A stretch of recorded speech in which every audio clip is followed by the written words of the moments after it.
बाहेर देशावरून आलेले भंतेजी यापूर्वी सुद्धा पदयात्रेत आपल्याकडे थायलंडचे भंतेजी आले होते। मूर्ती वाटप करण्याच्या वेळेला सुद्धा बाहेर देशाचे भंतेजी आपल्याकडे आले होते मोठ्या संख्येने आणि त्या सर्व कार्यक्रमाचा परिणाम म्हणून की काय आज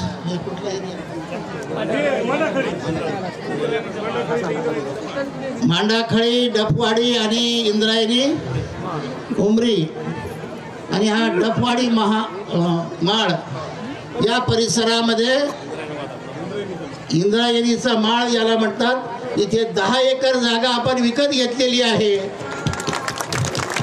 आणि या 10 एकर जागेला पहिला धम्मध्वज आज इथे फडकवण्यात येत आहे आणि हा धम्मध्वज जसा उंच जाणार आहे तसं हे इथे थायलंडचं गोल्डन बुद्ध विहार सुद्धा उंच जाणार आहे आणि त्याची चांगली सुरुवात हमारे गगन मलिक जी जो पहले से हमारे सिद्धार्थ जी से प्रेम करते हैं और उनकी भी श्रद्धा परभनी के लिए पहले से ही उनकी श्रद्धा है।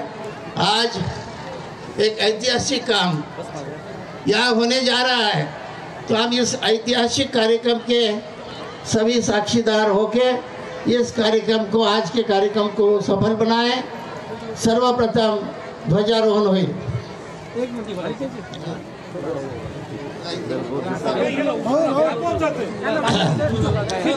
सर्वांनी म्हणावं सुपटिपन्नो भगवतो सावक संघो सुपटिपन्नो भगवतो सावक संघो उजुपटिपन्नो भगवतो स्वामीची पटिपन्नो भगवतो सावक उजुपटिपन्नो भगवतो सावक संघ सुपटिपन्नो भगवतो सावक संघ स्वामीजी पटिपन्नो भगवतो सावक संघो पंचरंगी धम्मध्वजाचा पंचरंगी धम्मध्वजाचा पंचरंगी धम्मध्वजाचा